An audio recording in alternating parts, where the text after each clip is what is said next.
сайн байцгаана уу? Залаарч зургийн дугуулгын багш Хөслөн байна. Өнөөдөр 6-аас 12 насны хүүхдүүдийн 6 дахь хичээл эхэллээ. Өнөөдрийн хичээлээр болохоор Ван Гогийн одод шүн зургаас санаа аван өөрсдийн зохиомжийг зурх болно. Ингэхдээ Монгол гэрийг дүрслэх болно. Тэгэхээр хичээл эхэлцгээе.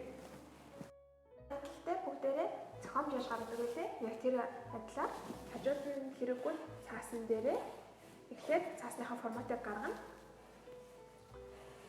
Тэгээд Ван Гогийн одод шүн зургаас бүгдээрээ яг юуг нь ашиглах вэ гэхээр энэ атмосфер буюу энэ агаарлаг байдал одоо яг энэ үеийн их тийм мэдрэмж өгж байгаа.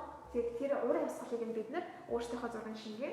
Ингэхдээ энэ биерийнхэн бичилт өнгийг нь бол хулбарлах байгаа. Тэгэхээр ерөнхийдөө багшийн хувьд бол энэ тэнгэрийн энэ хөдөлгөөнийг бол тэр чигээр нь хуулна. За энийг ингээд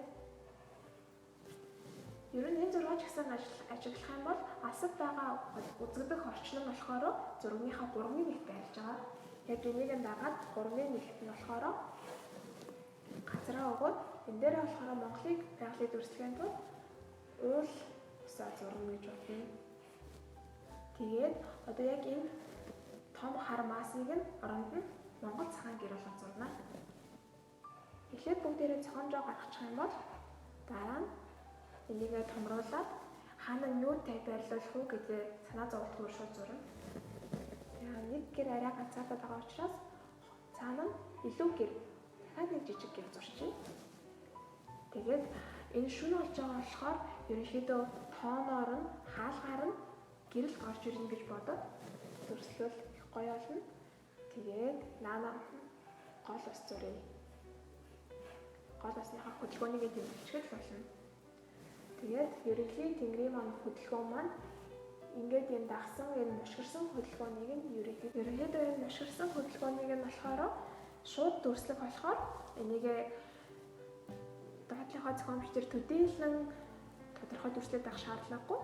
Тийм болохоор ерөнхийдөө л ингээд зохиомж нь болчлоо гэж үзээд одоо энэ дүрсээ томруулнаа. Ингээд энэ удаад бүгдээрээ ерөөсөө голт хийлгээл явна. Яагаад гэвэл бид нар алсад үзэгдэх харааны төвшнөө ерөөсөө зургийнхаа 3-1 гэж тооцоолсон учраас энийгээ цаасаа харж байгаа л 3-1 дээрээ шууд алсын цэгийг тэмдэглэнэ. За ингэхдээ зурганаасаа харж байгаа ерөнхий уулынхаа хөдөлгөөн хараа Монгол гэрийн маань хөдөлгөөн мэдээж хүсч байвал та бүхэн өөрсдийнхөө өөр хүссэн дүрсүүд жишээ нь одоо уяатай байгаа мөрнүүд ч юм уу дүрсүүдийг нэмж дүрсэж болно. Тэгэх юм бол зураг маань өшөө баялаг болно. За хаалга энэ тоон маань байгаа. Эндээс нь ядан маань гарч ирсэн байна. За дараагийнгээр алсад байгаа учраас наад гэрнээсээ арай бага хэмжээтэй. За энэ зурган дээр болохоор бас ингээд өвс ногооны хөдөлгөөнийг яаж дүрсэлсэн байгааг сайн ажиглаарай. Тэднийхээ ерөнхий хөдөлгөөнийг нь дүрслэн. За урдуур нь болохоор гол ус байгаа гэж бодоод ерөнхий эргийнхаа хөдөлгөөнийг гаргана. За дээр байгаа сараа дүрсэлчээ. Энэ зурган дээр болохоор сар маань нэлээд шахуу байдалтай байгаа. Энийг нь бид өөрсдийнхөө зургандаа зохиомжлоод арай жоохон төвлөгөө ойрт ус хийгээд дүрслэнэ. Хэдийгээр бид нар Ван Гогийн зургийг хулж байгаа ч гэсэн одоо Ван Гогийн зураг бол бидний мэдлэлд орсон. Одоо энэ бол бидний зураг. Тийм болохоор ерөнхийдөө сурах юмаа сураад бид өөрсдийнхөө зураг болгож зохиомжлон бүтээлэл хийх болно. Голын энэ тэнгэрийн хөдөлгөөнийг голчилж дүрслээд за однуудынхаа хөдөлгөөнийг нь ерөнхийд нь энэ тэнд нь байрлуулна. Энд байгаа цагаан гэрэл маань их гоёор илж байгаа учраас энийг их голоор арай жоохон томоор дүрслэе. Жагаад уулныхаа хөдөлгөөнийг бас өшөө жоохон сонирхолтой байлгавал гоё. Уул маань том жижиг довоо гүйгэн ингээд янзаар дүрслээд. За эндээс за одоо бүгдээрээ энийг өнгөтөр зурх болно. Багшин палет дээр бодгоо шахлаа. Ингэхдээ ерөнхийдөө зурган дээрээ зөнгөлөх цэнхэр өнгөө түлхүү шахан. Тэгээд шар улаан гэж шахсан учраас болохоор улбар шарганыг гаргахын тулд шахсан. Тэгээд баг зэргийн харанг байгаа. За бүгдээрээ одоо зургаа яаж таглах вэ гэхээр эхлээд ерөнхий захирлж байгаа дундын өнгнүүдийг хэлсэн. Дундын өнгнүүдийг хэлж тавина гэсэн үг. Ерөнхийдөө зураг маань маш тийм контраст ихтэй, хамгийн бараан, хамгийн цайвар гэсэн өнгнүүд ихтэй байдаг учраас дундынх нь өнгөийг тавьсны дараагаар тэр өнгнүүдэд явхад маш хүчтэй болж харагдана. Тийм болохоор ерөнхий дундын тоонуудаа хэлж тавина.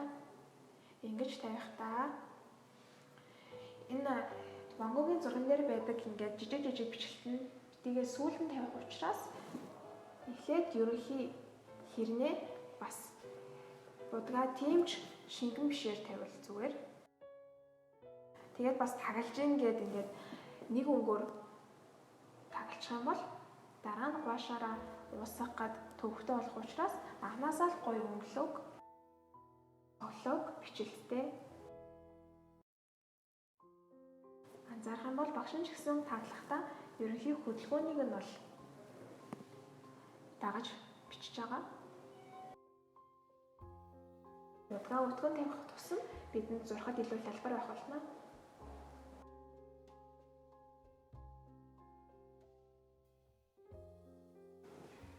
Та бүхэн их зургийг нь ажиглах юм бол ийшээгээ илүү бараан байдаг. Тэрийг нь дагаж хийгээрэй.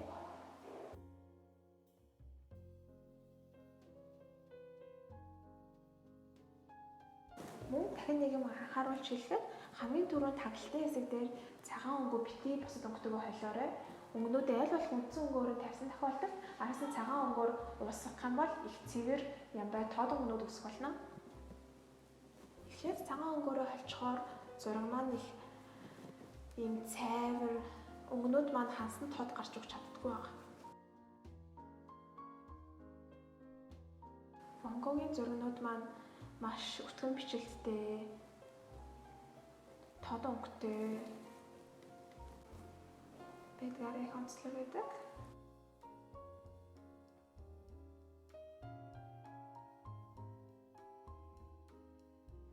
Зургаа харж агаад яг энэ хэсэгт арай жоохон цайвар өнгө тавих хэрэгтэй байгаа учраас энийгээ түр архив. Уулны хэсэг маань Ван Гог зураач маань Японы модон бараас санаа аван зураг зурдаг байсан учраас ерөнхий зургнууд маань маш их тийм хүрээтэй, контур ихтэй байдаг.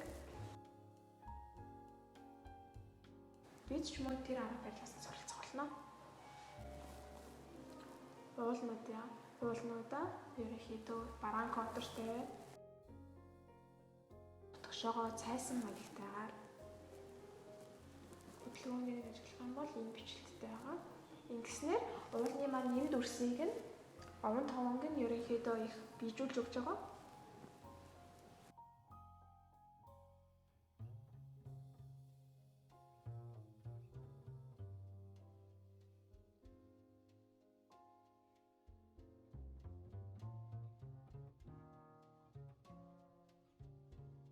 Сайн анзаарах юм бол уулнуудын маань дүрс маань ойртох тусмаа илүү цайвар бичлэлтэй, холтгоороо илүү бараан байгааг.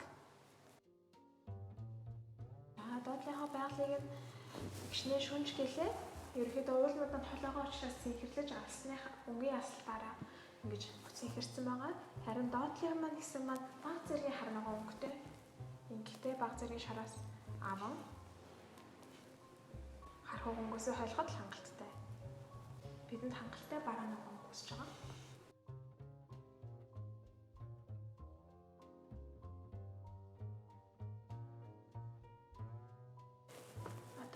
Энэ голын эргээс энэ уул хүртэл маань ерөнхийдөө тал маань юм хавтгай байгаа учраас энийгээ бичлэлтэйг нь юм хөндлөг хийж өгвөл цогцолтой.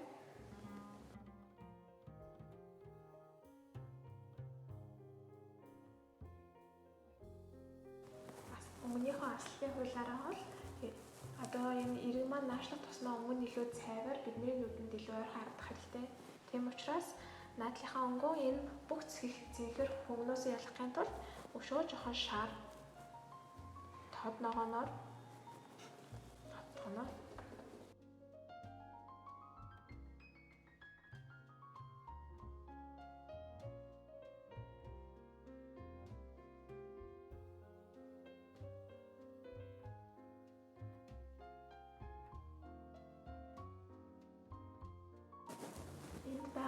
хот усыг зурхтаа дээрээс маань однуудын маань ингэж гэрлэн тусна гэж тооцоолоод ерөнхийдөө энэ эрэг үлдсэн байглаасаа илүү цайвраар дүрслэнэ. Тэгэд ингэж цайвраараа тагалчаад дээрээс нь өшөө тод гэрлэнүүдийг зурж өгөх болно. Ингэснээрээ гол маань тунгалаг гэрэлээ гэсэн их гоёмтай харагдах болно.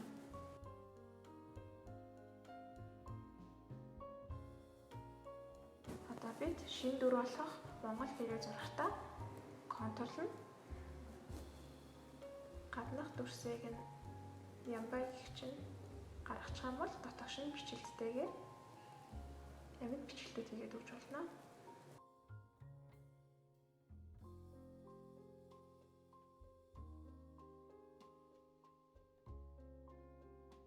Монгол гэр маань хэдий цагаан гэлээ орой болж байгаа учраас хаалгыг онгойлгох чинийг айлынх нь. Тэгээд орой болж байгаа учраас ерөнхийдөө орой тэнгэрийн нөлөө сарны туяандаа их зинхэр алж харагдах болно. Тийм учраас цайвар цэнхрээрээ таглана. Дээрээс ингэж сарны гэрэл бууж иж байгаа учраас гэрийн маань дээд хэсгээс нь дээврээс нь илүү гэрэлтэй болно.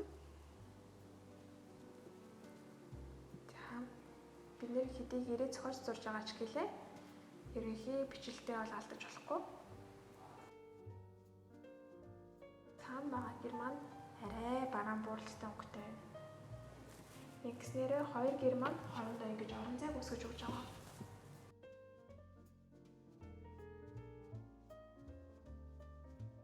Бараан танууд маань болсон гэж үзээд одооноос цагаан өнгөтэйгөө хойлон үлдсэн бичлэлтэй хийх болно.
Одоо баг зэргийн шар өнгөтэйгөө хойлоод тэгээд одоо үлдсэн однуудаа зурч эхэлнэ. Гэхдээ арай жоохон бөөрийнхээ үстэй бэрээрээ зурх юм бол бидэнд хялбар авах болно.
арай шар өнгөтэй одоо од энэ доотлын голын тусгал энтрээ бүгдээрээ зурсан байгаа.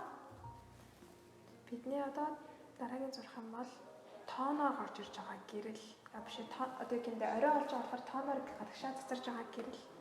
Энийг маш гоё тод өнгөөр зураад өгье. Герман өөрөө бараан байгаа учраас тод өнгө тавингууд шууд өөрөө гэрэлтэж өгөх болно. Харин хаалгаар гарч байгаа гэрлийг нь арай жоохон улаан туяатай.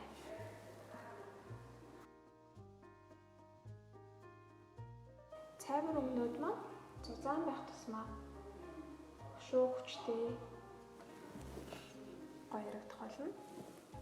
За одоо хол байгаа гэрээ маань арай жоохон бууралттай өнгөтэй. Тэгэхгүй бол наадлынхаа гэртээ харьцалтаад нэг орон зайд шууд наалдаж харагдах болно. Тийм болохоор баг зэргийн өөр туяатай. Хаалганаас маань гэрэл гарч байгаа учраас доошоогоо газарлуу маань баг зэргийн гадагшаага юм гэрэл тусах болно. Энийг нь бичлэл дээр бүгдээрээ зурцгаая. Ингэхдээ ширвэдэг. Хамгийн гол нь бид нэр бүгдээрээ зураг таглахдаа бараанаар тагласан байгаа учраас тод өнгө маань ингэж гоё хандсан гарч байгаа. Мөн таглалтанд маань цагаан өнгө энэ тэнд нь үлдээгүй байх маань чухал. Одоо бүгдээрээ зураг дуусгахын тулд хамгийн цайвар хэсгүүдээ цагаан өнгөө түлхүү ашиглан бичлэл дээрээ дуусгацгаая.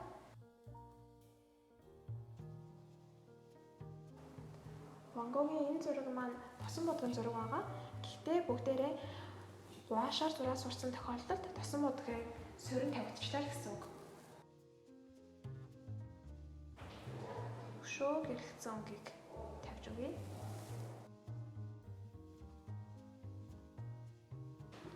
Шар өнгөө арай жоохон бараанаар тавьж өгснөөр цагаан өнгөтэйгөө контраст нэгсэн тод харагдах болно.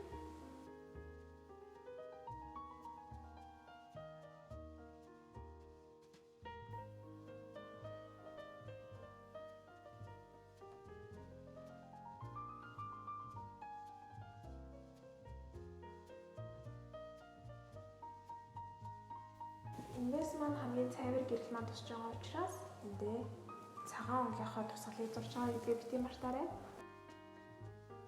Тон дээрээ өшөө шар өнгөө хүчлээд өгөх юм бол сонирхолтой харагдах гээд байна. За. Ийм зузаан тэглээ. Өшөө ширвэлт. Энэ хэсэг дээр нь өшөө жоохон шаар цагаан өнгөөр ширвэд өгөх юм бол зураг маань гэр хэрэг дуусж байгаа. Бид нүдийн янилгол зургаа ингээд харахад ерөнхий тэр тухайн зурж байгаа үеийн маань орчин уур амьсгал нь харагдаж хэрэгтэй. Тэгэхээр юм бол ерөөсөө зураг маань дуусах тийшээ төгсөн байна. Хүссэн юм а зурж чадсан байна гэсэн үг.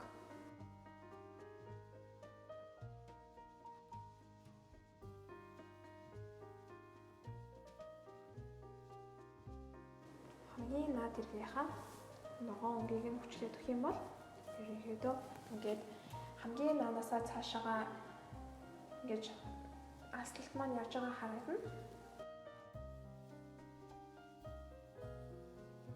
Гэтэ цайвар өнгө тавьж байгаа ч гэлээ орой олж байгаа гэдгийг мартаж болохгүй. За энэ осод ганц цайвар өнгө тавьчих. Ингээд өнөөдрийн маань бүгднийхэн зураг дууслаа. Ерөнхийдөө одоо бид уран бүтээлчдийн зургийг бас хуулж зурдаг. Тиймээс зөндөө их юм суралцдаг. Ингэхдээ уран бүтээлчдийн зургаас хуулангаа өөрийнхөө бүтээлийг бас гаргаж болдог гэдгийг энэ хичээлээс мэдж авсан баг. Ван Гогийн бас өөр бусад зургийг нь харан бичлэлийг нь дуурайгаарай. Тэгэхээр баяртай.